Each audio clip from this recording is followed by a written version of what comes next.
Hello and welcome to Soups and Sabers. My name is Jordan, and with me today is Ron. How are you, Ron?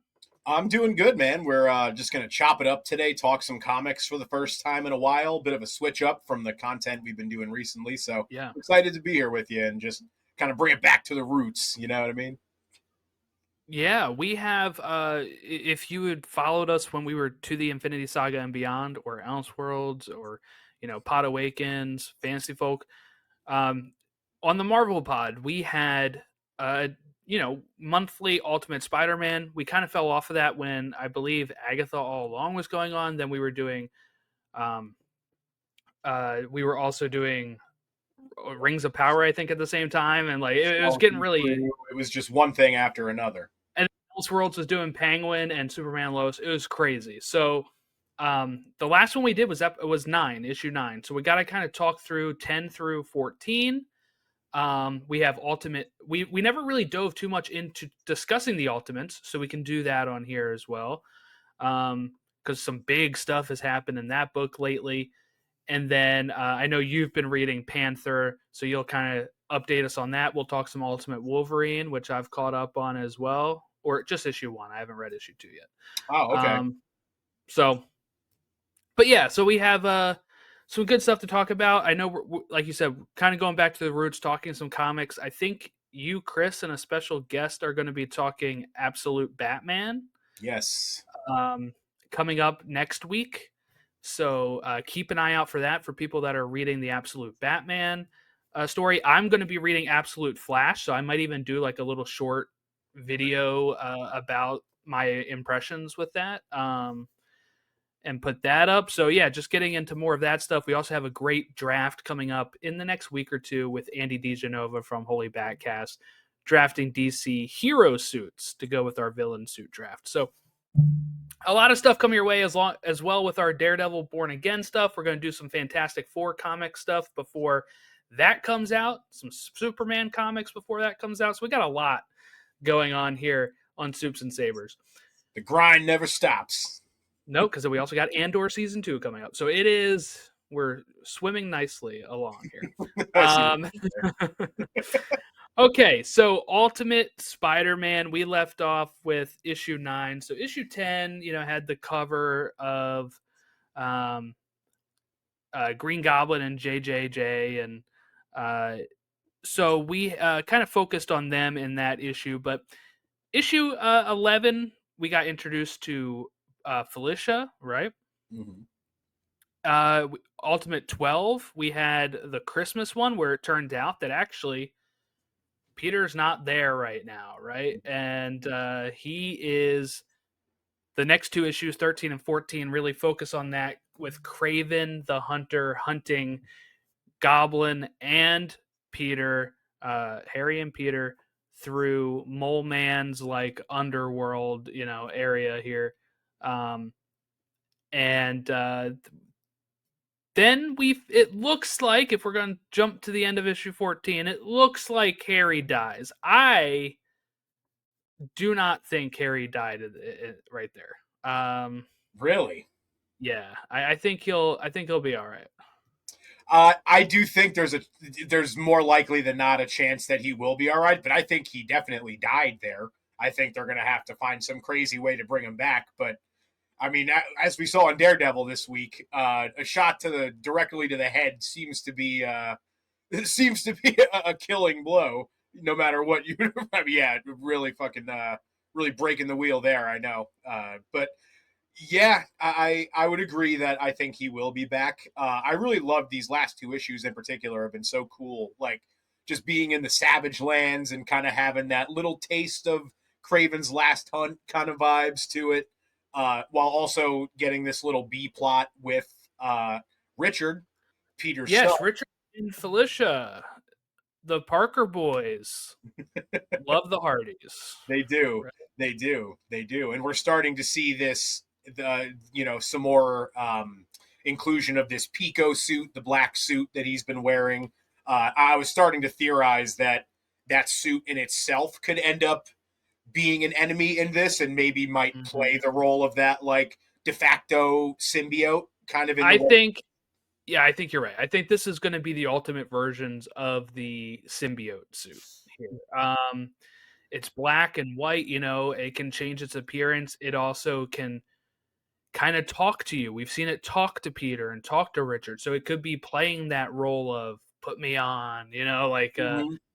uh taunting you to put it you to do what it wants you to do, right? It has a Yeah. mind of its own. So I could see it kind of just shaping nicely into a good arc with that.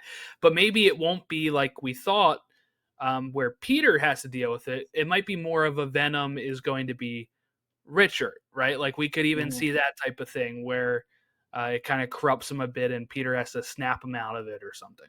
Mm-hmm. So there's something that I want to bring up, and I mentioned this to you before we went on about where I think something is going to connect.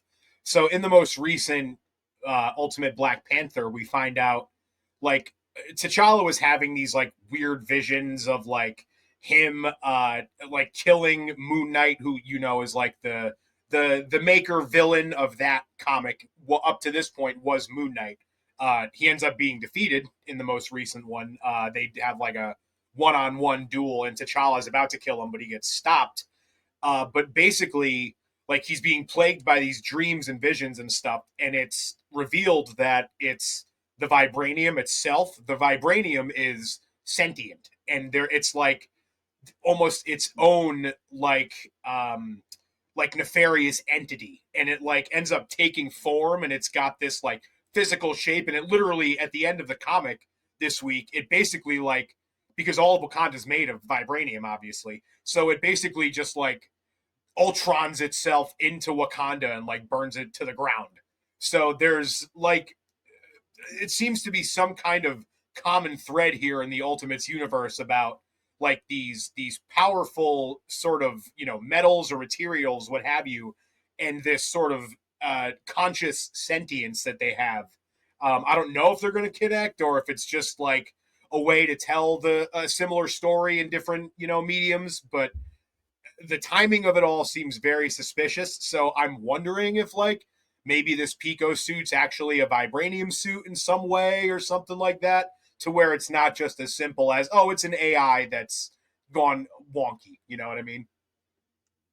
That'd be interesting. Like if it was like a vibranium suit or something that, and that explains part of it, Mm-hmm. or otherwise it's just these writers all with the same ideas. Yeah. But We've usually seen I would think they Harry's would, suit, like Harry's yeah, suit has been talking to him too, and it's been a little more like kind of goblin-y, that we've seen. because Oh, we it's his haven't seen. dad. He chose his dad's Yeah. AI, right? Like Peter chose his own, which I thought when we were discussing that would be the saving grace. But if it's going towards some sort of Venom esque thing, then that might be another issue. Mm-hmm. Yeah, no, it's very interesting. I'm curious to see where it goes. We have at least three people as of now in this universe that have suits that are talking to them and may have nefarious sort of external motives. So definitely something to keep an eye on as we progress in the months here.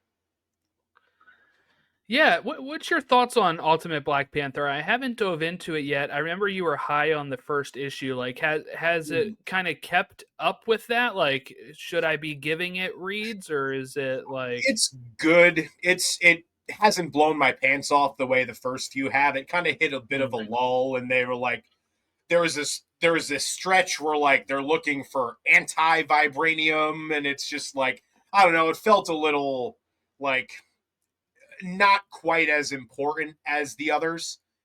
Whereas the first few issues, it felt like it was like this heavy hitter book along with Spidey and Ultimates and mm, stuff. It feels like it kind of fell off a cliff a little bit, and judging by what I've seen from people's reviews and stuff, that seems to be kind of like a shared sentiment, but still good. Definitely not unreadable or anything like that. And the last two issues have really picked it back up with the duel with Khonshu, and now trying to figure out, what's going on with this vibranium. And as I just told you, like half the city just got razed to the ground in the last one. And we also get the Sorcerer Supreme in this one. I'm going to mess up the name because I always, and it's like Enon, Inan, Enon, basically playing like the Doctor Strange role. And she's the one that like fills T'Challa in on all this. And it's She seems like a coul character. Obviously, I'm not sure off the top of my head if she's an existing character that they have role swapped, like they've done with a bunch of characters in this Ultimate Universe, or if she's original. That I'm not too sure of off the top of my head, but she seems pretty cool, and I'm excited to see where they go with that in coming issues. So hit a bit of a lull, but picking back up, and I'm excited to see where it goes, especially in light of what I was talking about with the potential for crossover kind of stuff. Right, right. Let's talk about the Ultimates. Let's do it. Because I feel like this is one that is a little hit or miss for me, Ooh, depending on the month. actually, hold on. Before we move on, there is one thing that I do want to mention about Spidey. We're starting to see, so as I mentioned, Moon Knight was defeated.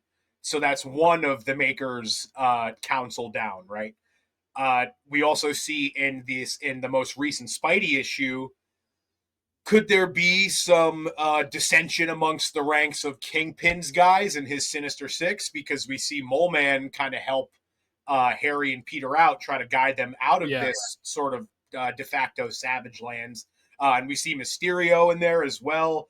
And they're talking about like this plan that they have. And like, I don't know if that plan's going to be to usurp Fisk or what, but there's something going on where it seems like for the first time in this Ultimates universe, we're starting to see cracks in the Maker's council.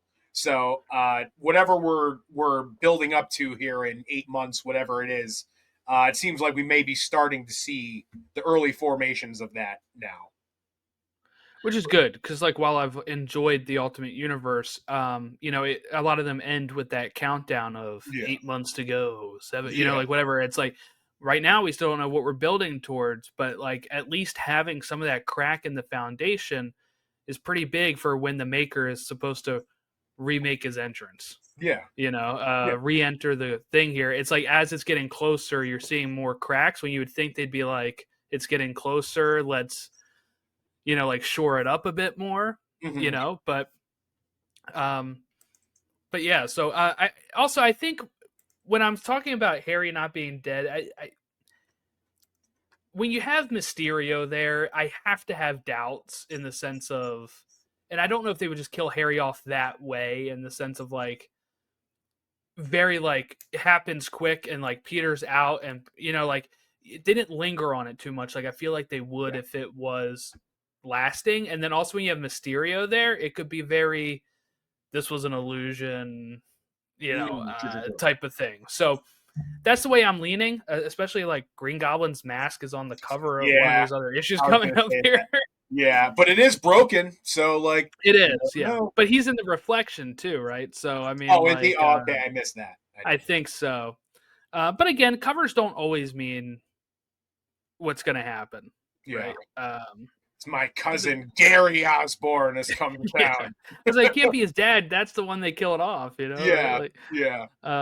Unless if he makes his entrance again.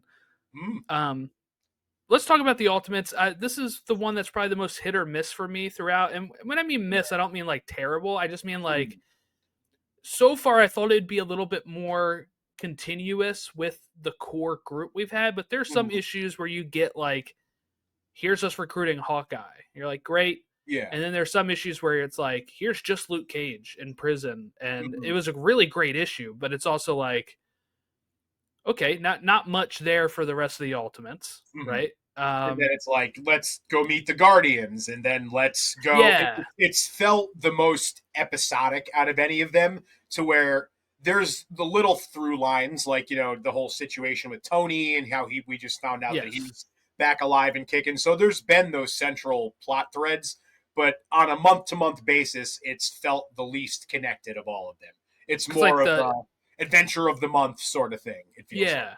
Which is good at sometimes, right? It's just like I don't know what I'm going to get, what characters I'm going to see each month, which can be a plus or a minus, right? Like, I really wanted to see more Ultimate Cap, and it's like, oh, this was a Luke Cage issue. All right, cool.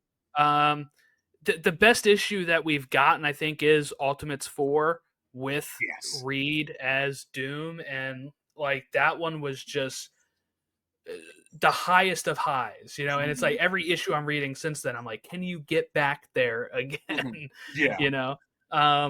So far, no, for me in that regard, but I really did enjoy 9 and 10. So 9 being the Luke Cage one, 10 being um, they're going to take down their version of Red Skull, which is Mhm. now Bucky has like Barnes. Bucky Barnes. Yeah, that's the reveal. I kind of saw it coming, obviously.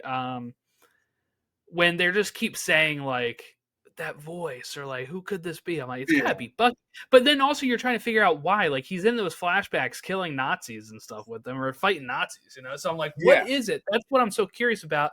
And I don't even know if we get that next time because the cover's Loki and stuff. So I'm like, I want to know what set Winter Soldier, well, he wasn't Winter Soldier then, but Bucky Barnes, down this path Mhm. to become what they call him, lead skull or like I forget what exactly, but the leader of the Red Skulls is what they yeah, call it's like them. Captain Skull, something like that. Yeah. It's like he is the leader of all of these skulls, and they have like Namor just like Yeah. hung on their wall as a trophy. Which I think is fake because there was the little panels that showed like facial recognition on like they were trying to basically Tony was like what because they Cap told him like just watch this one, you know what I mean? So there were these hmm little text box on the screen when Namor first popped up, which was basically some kind of like identification technology or whatever,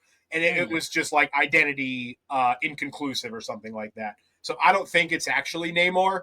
And it was a very convenient story of like, oh, he was killed in a political dispute. It just, I don't know. It all felt a little fishy to me, no pun intended.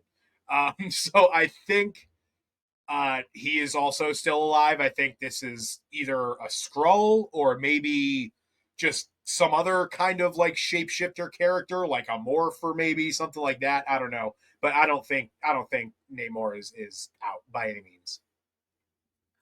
Yeah, we have the original Human Torch, Jim Hammond, Yeah, in this, which he used to fight side by side with Cap in the past. So that was a nice little, reunion for them as they're going and kind of doing what they always used to do. Um, quite the fun opening so panel for sure. yeah, yeah, and then we have yeah. The guy who runs Twitter is probably like worst comic book ever. Sorry. um, voice recognition error. It's like that's when they're trying to figure out who is the new Red Skull. Mhm. Um, so that's something that's interesting. So maybe I It is, mixed it yeah. up. That was for Red Skull, not for Yep, Namor. facial recognition Wow. error, and then age 73, height 5'8", identity inconclusive. Yeah, so I think they're trying to figure out Okay. who Red Skull at that point. So Namor might be dead. It might also be that he, reawakens in the water, which is Mhm. probably what I would think, Yeah. because he doesn't age, right? Is that what they said? Mhm.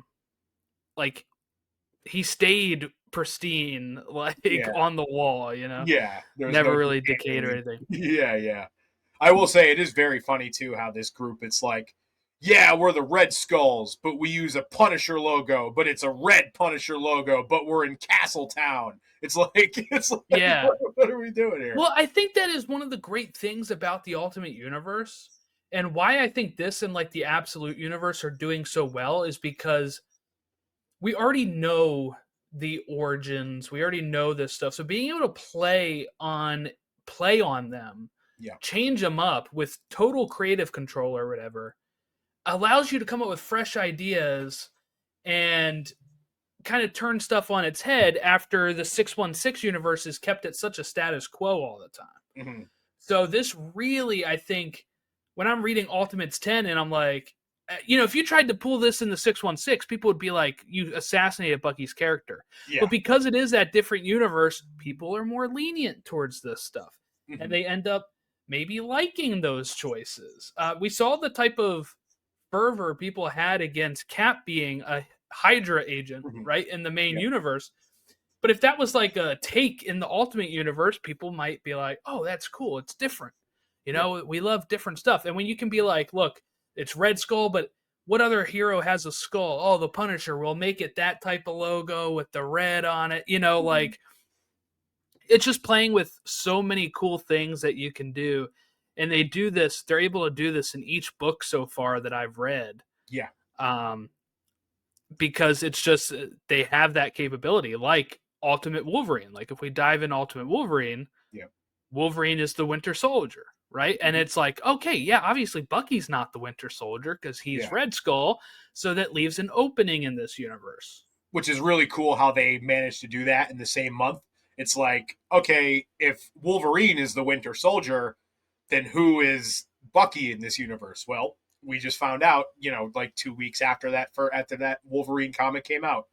The Wolverine one is very cool for me too, and much like the sort of Red Skull logo, like it just feels like it fits. The Weapon X program, the Winter Soldier program, they're like the bones of the same thing, basically, right? It's a government creating this being that they want to use against its will, basically, to fight for them and be their soldier. So it's more something I'm surprised we haven't seen before as like a what if thing, like what if Wolverine was the Winter Soldier.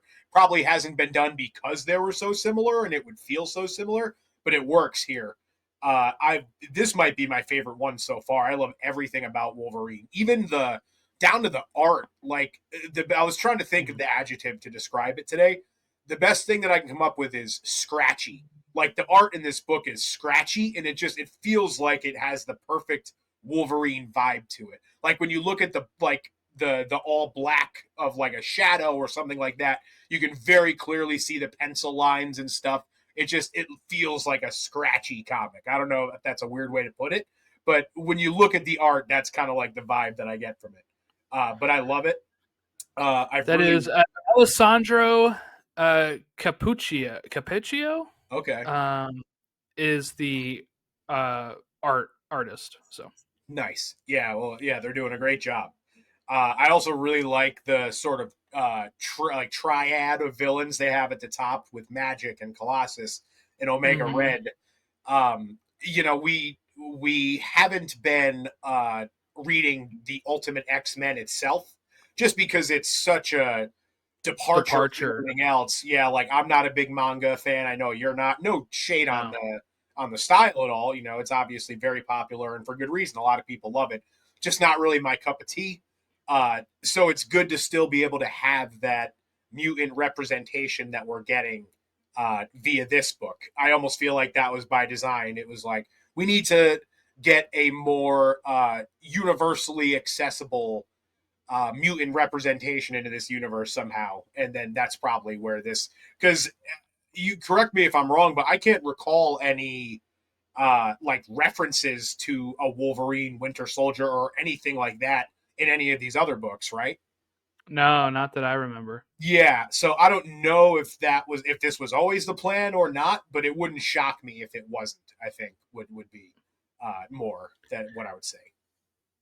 I wouldn't be shocked if it was. I feel like people, like, they always want certain characters to have their ultimate runs because, Mm. like, Ultimate Wolverine was a book in the original Ultimate Universe too. So I would assume the way that they're just doing this phased approach, that this may have always been the plan, but it's like, you're right though. It's like, hey, Ultimate X-Men isn't going to get those people in the book because of either the manga style, but it might attract manga fans, right? Mm. So there you go. But for the hardcore Wolverine fans that are going to try to pick up Ultimate X-Men thinking he might be in it, they're going to be disappointed. So we need to launch Ultimate Wolverine. He's one of their biggest heroes. The Winter Soldier twist on that is great because I was wondering why he had a mask on in the art. I'm like, full Mm. mask, all right. And then it makes sense when you're like, oh yeah, obviously Bucky had the mask. Like, Mm-hmm. it all works, right? Um, and I very sad that he ended up killing one of my favorite X-Men. I remember you kind of telling me too, like he kills somebody really early on, and you're not gonna like it. And I was like, I wonder who he's referring to. And then as soon as I saw Nightcrawler in this book, I was like, God damn it, it's this one. Perfect tone setter though, right off the rip to Yeah. kill him and Raven. And there's that split-second shot where he's doing this, where in his head he sees that it's Colossus. So it gives you a little bit of a sort of peek behind the mask, or however you want to put it, basically what he's seeing in his head in front of him is Colossus, but what he doesn't know is that the people he's actually killing are people that were his friends. You know what I mean? So that was very cool. I like that a lot. Not cool, but good to see. To sort of get an early representation, like a visual representation of what's going on in his head. It's not just, oh, he's been brainwashed that he has to kill like all mutants. It's like, no, he is like essentially hallucinating things in front of him. You know what I mean? The good thing is, too, after this is all said and done, he can run for Congress. Yeah. So that is, you got it, Logan. You're hired. Coming in November, Thunderbolts ampersand, or whatever the hell the thing is. Ultimate Asterisk. Thunderbolts asterisk. Yeah.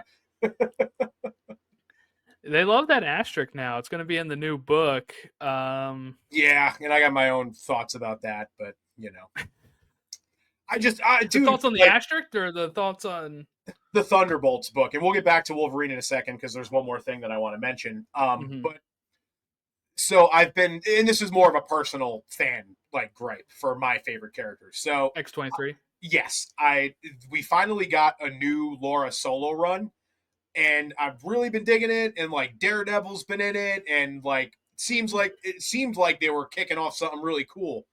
And then this comes around, and it just like Bucky recruits Laura and like for something at the end of the most recent issue, and then this is dropping in June, and the last solicitation for X-23s is issue 6, which is the end of a volume, in May. So it seems like the cards are lining up that this is going to be a one and done before they just kind of throw her into this team, which like they always seem to do with Laura. I don't know if it's just because of the sales. I'd imagine that's probably the only reason they would do it, which sucks because she's so awesome, and I wax poetic about her on here all the time.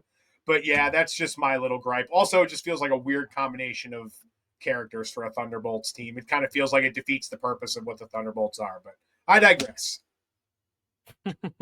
You said you had something else for Ultimate Wolverine? So in that first issue, Colossus and Magic are talking, and I think Magic makes the comment of like, he's not our only specimen. And then the other one goes, you mean the telepath? And then the other one responds like, yes, amongst several, or something like that. I may have booked it, but basically implying that they have other mutant specimens like under lock and key, the way that they are, they had Wolverine. They mention a telepath specifically though. So I have to, do we think it sucks because we don't really know what's going on in the Ultimate X-Men book right now? Probably should have at least looked up a little bit of a spoiler before the show. But that's our bad. But I know I'm going to try to read some of it before we do the next one of these at the end of the month or early next month when Spider-Man comes out. So I'll try to get around to that, so that way one of us is reading. Yeah. And it might just be like, I might actually end up enjoying it. We'll see. But I also want to read it before Ultimate Spider-Man Incursion comes out, because I want to, like, they're supposed to be playing a role. It's like everyone. So I'll have to catch up on Ultimate Black Panther as well, because he's on the cover. Like, we have everybody on the cover. Ultimate Wolverine's on the cover. Spider-Man's on the cover. They're all on there. And then, of course, Miles Morales is on there, too. Which is interesting. I'm, obviously Ultimate Incursion. There's a lot of implication in that title. Are we heading towards another Secret Wars? Maybe one that's going to line up with the movie's release in a couple years? Like, we know at the end of this year. You hope not? Yeah, I think DC and Marvel do this a little too much, where like they become known for something and then they're like, we have to do that, like Crisis. Yeah. Oh, we have to do a different Crisis. Or with this, it's like, oh, we've had Secret Wars like 3 times by now. Secret Wars 2, Jonathan Hickman Secret Wars. It's like, we got to do another Secret Wars. Yeah. And we got to line it up with the movie or something. Like, because then what they usually end up doing is they usually end up consolidating whatever they want to keep in the continuity. And then the 616 becomes a mess again, and they're like, "We gotta do another Ultimate line because we gotta cleared some of this stuff up, and then then they'll do another one, Yeah, contract it round again. and round we go. Yeah, It's just annoying. It's like it's time. Like, look, ultimately they have it. No pun intended. They have a plan for this universe, right? We know that the Maker's coming back in 8 months. There is something that they're building towards. So obviously, something might just end up wrapping this up anyway. mm-hmm. But I also think it's fine, like if they just wanted to keep it running, like the original Yeah, Ultimate Spider-Man that went 100 some issues, like. yeah. And this Ultimate Universe so far is so much better Mm-hmm. than that one. That one really only had Ultimate Spider-Man. If you try to read any of those other Ultimate books, they're all assholes. Yeah, All the characters are assholes. I tried reading some of those and I'm like, why are they all, and even in Ultimate Spider-Man, you'd run into like Cap or Iron Man and they'd be complete jerks. yeah. And I'm like, Shooting again. I really only like Spider-Man in this universe. What is going on? Hell, But I just feel like the main let the asshole of that creativity. original Yeah. Ultimates universe is the main asshole of this universe. So Yeah, Wait, and that was something that, like, obviously I had spoiled on me. I had read some Ultimate Fantastic Four. I haven't gotten to the end yet.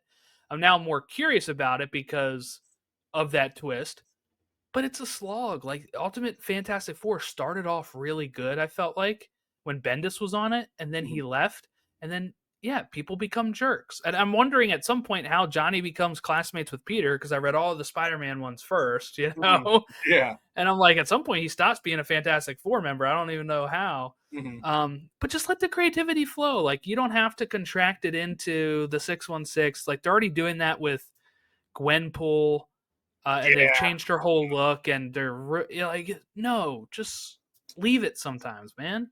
Yeah. No, I'm with you 100%, man. My hope is that they, if they're going to do a Secret Wars type thing, which I don't think that would be like the Maker being freed isn't just going to immediately kick off a secret. Like, there's going to be a ton Well, more yeah. that goes on in this universe throughout 2026. Like, that's going to come from that. I think the Secret Wars would probably be like the following year of it. So I do think at the very least we still got, another 2+ solid years of this universe. But to your point, like, if all of these books keep up with as fire as they've been, this can overtake 616. This can be like I mean, it already is in terms of sales in a lot of cases. Yeah. Like, If you look at the top sales of comics, it's all Absolute and Ultimate. mm-hmm. It's like the top 10 is Yeah. like all Absolute and Ultimate, showing that, hey, and I know for sure Scott Snyder, who led the Absolute universe over there, is like, these are considered to be ongoing. They don't seem to have like a end plan. Yeah. But what I think we had heard before is like this one did in the Ultimate. Like, obviously when Maker comes out, it's not going to be the end, but it's going to probably build to another limited event that they're going to do to finally defeat him, and then it might, who knows where it goes after he's defeated or whatever, right? Like, Yeah. do they spend time being like, hey, we can remake the world in however we see fit type of thing? Because that'd be really cool to see the falling action Yeah. after the climax of let's rebuild, let's do this, instead Yeah. of like we're getting sucked into the 616 now. That's what I was gonna say. Like, if they want to do a Secret Wars, but not just have it end in that same, like, well, Yeah, we got to mix everything together now. we Like, always got to end the multiverse when we do this. yeah, like, no, we don't have to. Like, what if there's a way that we could do it? Like, give us some Ultimate Kang shit. You know what I mean? Like, Mm-hmm. it's not that hard. Figure something out to where we can have a big bad and like defeat them and have it be satisfying, but then still maintain the universes. And if you're gonna kill one of them, kill the 616, which they'll never do. Obviously, I say in jest, but Yeah, yeah. For some reason, they are really beholden to not taking risks in that universe. We see it with Spider-Man, right, all the time, where they're worried about. But in the past, they let that stuff move. Peter got married. Like, we had characters move. Superman has a kid, and that has not destroyed Superman's stuff at all over at yeah. DC. They've actually grown their characters more than Marvel has lately. Marvel's like stuck in this, we have to try to relive the 90s type of thing. Or just make them Um, whatever they are in the MCU. Right. That's been a problem lately too with like designs and Mhm. characterizations and stuff. Yeah. Um, yeah, at this point, like I really have DC on the edge with like just what they're doing in comics. I haven't even read the absolute stuff. I've just been really a fan of what DC, and of course, some of it's the writers. Like having a Mark Yeah. Waid over there is huge because he wrote great stuff for Marvel, but now he's over at DC and he's exclusive with them. But then you also have Denny Camp, right, who's Yeah. doing Ultimates. Incursion, Mhm. Ultimates, and doing Absolute Martian Manhunter over for DC. So like, Oh, I didn't know. Okay, I didn't know he was yeah, doing he's that doing too. both. Oh, okay. And I've heard great things about Manhunter, so I really want to check that out too. Mhm. Um, but yeah, like just give us more of this type of stuff. This is what apparently is selling. The universe is. I I kind of want to equate this to Daredevil Born Again as well. How we just had a whole episode where he didn't suit up and he was in court, and I feel like that's what we get in the Ultimate Universe a lot.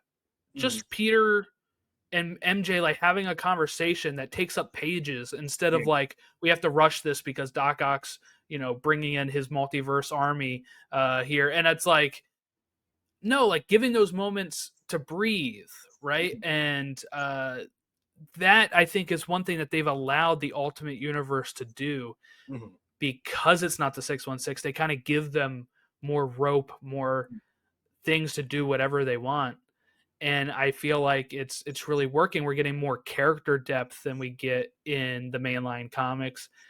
And then like I said, you're getting those fun twists that make you at the end of the issue be like, "What?" Yeah. and want next month's issue Mhm. right now. So, they've had me on the edge of my seat. I'm hoping when I read Black Panther and X-Men I feel the same way as I kind of catch up on those. Yeah, I think you will.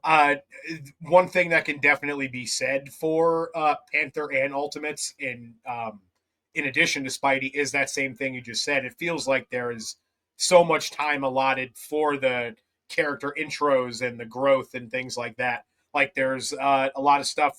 So in Ultimate Black Panther, Storm is with Killmonger, and like they get time to we kind of learn the dynamics of that relationship with the Ultimates, we kind of opined a little bit earlier about how it feels a little adventure of the week, and each one just kind of highlights a different character.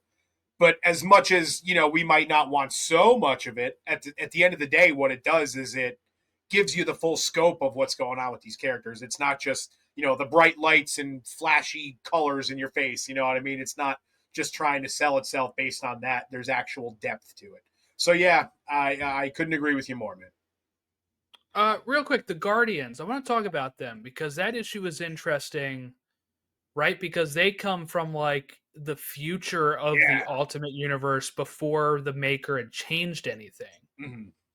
And I think there's a lot of cool stuff in that issue, which overall I wasn't a huge fan of that issue, but like the Guardians themselves and like what they are, where they come from, and like all of that stuff, I think is really interesting on where the universe can go.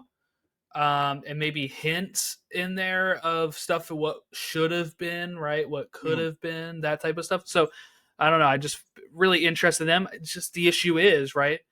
We don't know when they show up Where again were you to see him because again? of the way because of the way the Ultimates have been kind of set up. And I think it wouldn't be as jarring if we got maybe like two issues in a row Mm-hmm. of like certain people.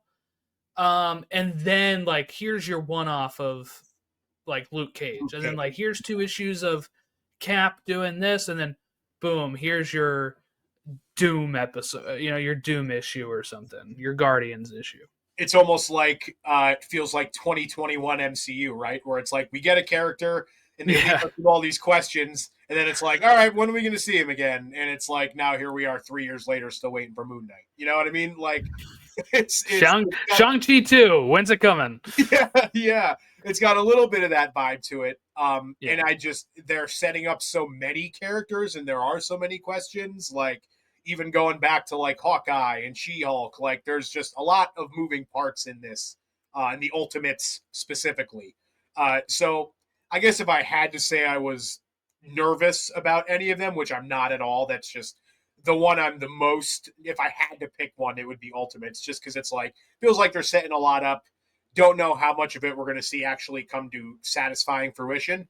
But with that said, if that's like kind of the worst gripe we have is some minor issues here and there, I think we're Yeah, doing yeah. good. Yeah, I mean, this has got me jazzed up. I'm ready for Incursion, which is starting in June. So, we'll try to discuss that throughout the months as well. But really looking forward to getting back onto talking some comics here, Hell yeah. especially the Ultimate Universe, which I've just been a huge fan of. It's the only Marvel books I'm getting right now are the Ultimate Universe. So it's a Yeah, lot of them.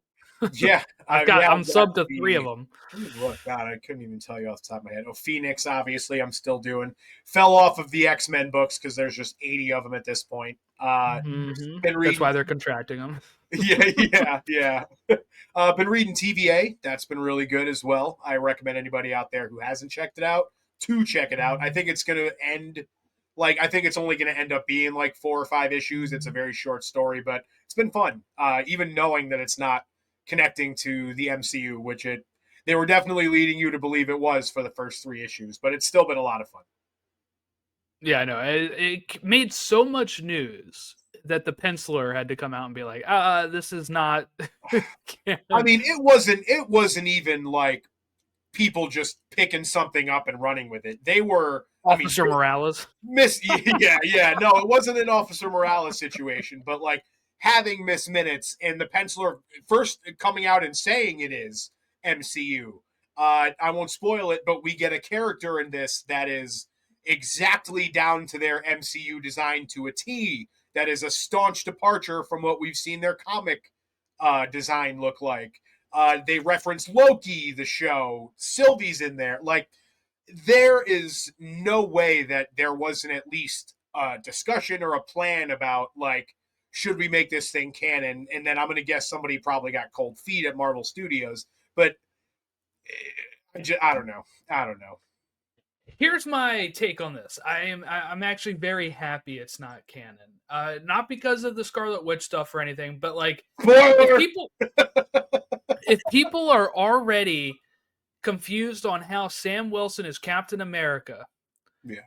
because they didn't watch Falcon and the Winter Soldier. Try explaining to them when Wanda pops up. Oh, she was in the TVA in a comic Yeah. book that you didn't read that is canon.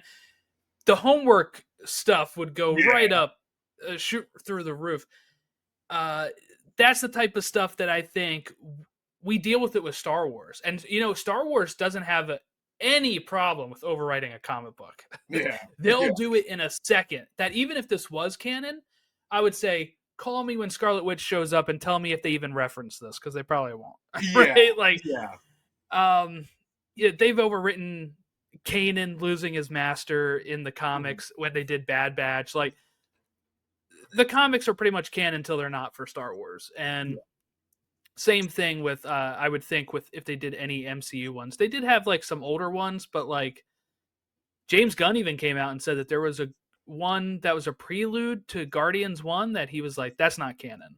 It was marketed as canon, but he was like, nope, that's not canon. Yeah. So until the next story idea comes out on what they want to use Scarlet Witch, I think we won't know where she is or what she's doing. Yeah. Yeah. I would tend to agree.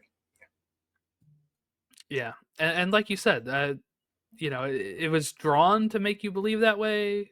It's the TVA. They restructured the TVA from the comics to be more like the TV show one. I think that makes sense. I know people talk about MCU-fication of stuff, but like Miss Minutes was a hit, and the look of the TVA from Loki was chef's kiss. That they're like, we need to do this because the old TVA didn't look anything like this, and it's so much jazzier. I want to say, like, it's just like it just looks good. Yeah. And Yeah. it's like the concept of Miss Minutes is so like made for a comic book, right? She does a lot of that She-Hulky, like fourth wall breaking kind of stuff that just it fits perfectly in the comics. So yeah, just again, if you haven't checked it out, I recommend going out and checking it out because it's a lot of fun. I think the first issue or two are on Unlimited right now, so if people want to check that out, you can do that. I think it's a 4 or 5 issue limited limited run. So, Yes. all right. Well, I guess that'll wrap us up. Any last minute ultimate thoughts before we head out? No, just like I said before, good to be back and kind of getting back to the roots. Just talking some comics here. I'm excited to see where all this goes in the coming months. We've got an incursion, and then we've got Reed or the Maker being freed. So a lot of juicy stuff coming up here. It was a good time to dive back in. That it was. Real quick before we head out, what would you've read out Absolute Batman, so like if you said, you're going to be having a discussion about like the next issue here on Soups and Sabers, but like if people haven't checked it out and they were put off by bulky Batman, like just give your pitch on like what, like, is it a good book? Is it worth their time? Sure. Yes, it's a very good book, and it is very much worth your time. I was a staunch anti this bulky. I mean, I like a bulky Batman, but this was You were like, anti Alan Richardson Batman. yeah. But this is just crazy out there.